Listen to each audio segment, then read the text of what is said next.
I hope you guys realize too that you are not an idiot or a sucker for believing in love just because you've been hurt. You just have the heart of gold. She's making you feel bad? Why? She's simping for you for no reason while you were in a relationship and you just broke up with her. How do you think most women react to a breakup? Damn, y'all never had a good breakup? Y'all ever have a normal, amicable breakup? Women are usually very brutal. I understand that you guys think women are brutal because they move on faster. But it's because women tend to break up in their head with a man for a while and then actually break up. It's not because they take less long to heal, because while they're in the relationship, they're already healing. So once it's over, easier for them to move on. But for a guy, it's more like they start the healing when the breakup starts, okay? So like women don't break up just because the thought of breakup pops out in their head. Women break up after they feel like, oh, there's actually no hope, and then they start to heal. They start to break up in their head for a while before they actually break up with the person. So I think that's the major difference of how men and women differentiate in handling things. I don't think women are more brutal.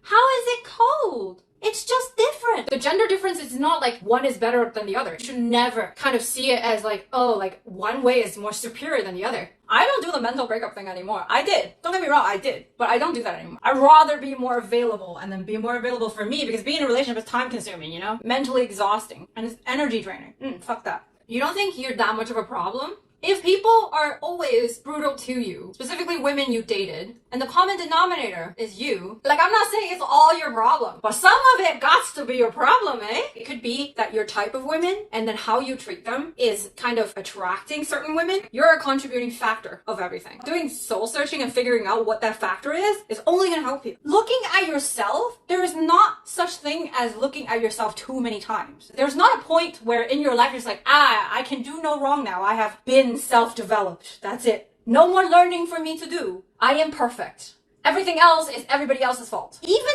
99 girls did the same thing to you does not mean the 100th girl is gonna do that, because every person is different. And if 99 people did the exact same thing to you, I really think the problem is you.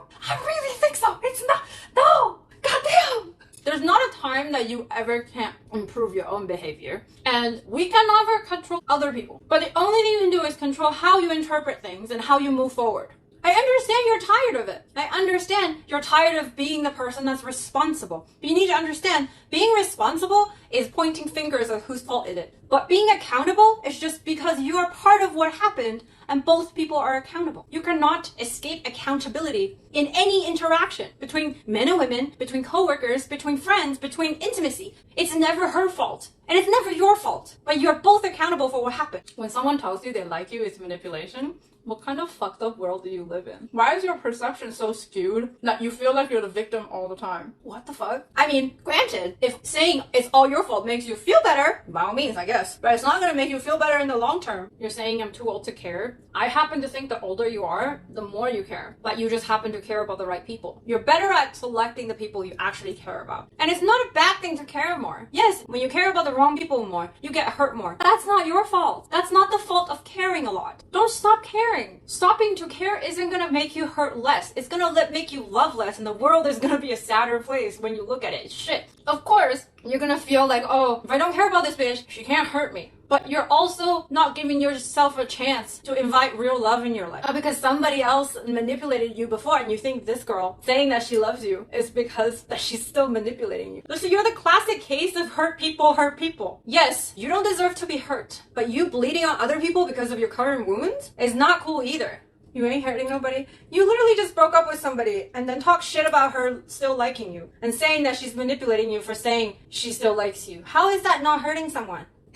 You're hurting me, because I feel bad for the girl that you're speaking of right now. I don't even know her. Imagine how much she's hurting. And the thing is, if you're hurt, it just means you love deeply. And you never have to fucking apologize for loving deeply and how fucking hard you felt for someone. It's a good thing. I don't want to continue that discussion, but I just wanted to say, for those of you who's been hurt before, and you still believe in love, and you still believe in the next person you're gonna meet, and you always see the best in people, I love you and I celebrate you. Because I'm just like you. I will always want to believe that my ability to be able to love and forgive and to be compassionate with everyone is a fucking superpower. It's not my Achilles heel, okay? It's not my weakness.